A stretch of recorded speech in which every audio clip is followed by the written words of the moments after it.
সিউলে Kim Jong উনের বিরুদ্ধে মামলা করেছেন পক্ষত্যাগী উত্তর কোরীয় নারী। দেশে আটক থাকাকালে নির্যাতনের শিকার হয়েছিলেন ওই নারী চৈ মিন কিউইং।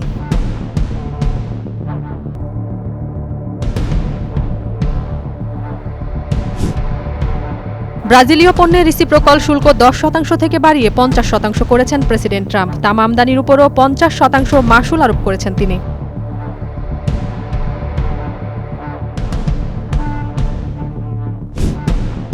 এ হামলায় জাহাজটির অন্তত 3 ক্রু সদস্য নিহত হয়েছেন, আরও 6 জনকে সাগর থেকে উদ্ধার করা হয়েছে। রকেট চালিত গ্রেনেড আঘাত হানার পর জাহাজটি চলার শক্তি হারিয়ে ফেলে।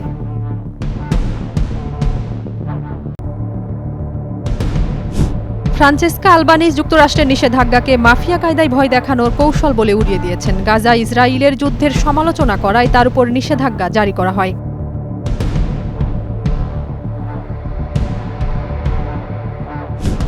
যৌন অপরাধী জেফ্রি এপিস্টিন ফাইলে মার্কিন প্রেসিডেন্টের নাম আছে বলে একটি পোস্টে আগেই দাবি করেছিলেন ইলন মাস্ক। সেটি প্রকাশ্যে আনার দাবি জানালেন তিনি।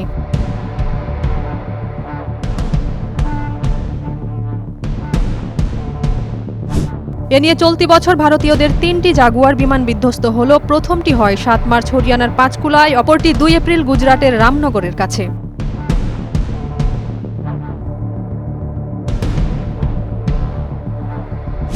কম্পিউটার সিস্টেমের ত্রুটি কর্মীদের ঘাড়ে চাপানোর কারণে ব্রিটেনের পোস্ট অফিসের 13 কর্মী আত্মহত্যা করে থাকতে পারেন এবং এর বাইরেও অনেকে দেউলিয়া ও গুরুতর অসুস্থ হয়ে পড়েন।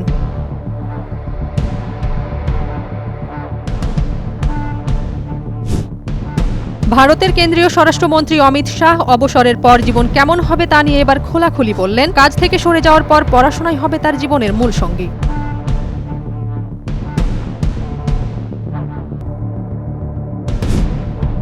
লাইবেরিয়ার প্রেসিডেন্ট জোসেফ বোকাইয়ের ইংরেজি শুনে চমকে গিয়েছেন মার্কিন প্রেসিডেন্ট ট্রাম্প। তিনি বিশ্বাসই করতে পারছিলেন না একজন আফ্রিকান এত ভালো ইংরেজি বলতে পারে।